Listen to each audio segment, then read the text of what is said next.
Ao conhecer este homem, sabemos que ele é forte.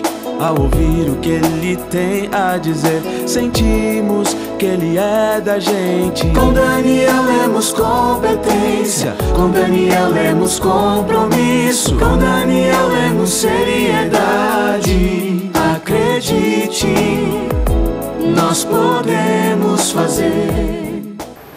Olá, meu nome é Robson Amador, sou professor universitário, também dou aula, leciono no ensino fundamental e eu estou aqui para pedir o seu voto.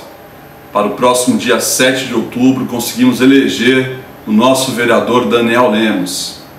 Estou pedindo o seu voto porque acredito, como educador que sou, que Daniel Lemos tem a melhor proposta para a Câmara dos Vereadores da nossa cidade.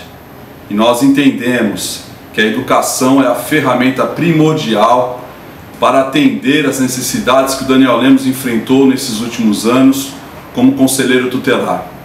Eu tenho a plena convicção de que Daniel Lemos tem competência e, acima de tudo, sabe que a educação será o agente transformador de uma realidade que nós enfrentamos aqui na cidade de Santos.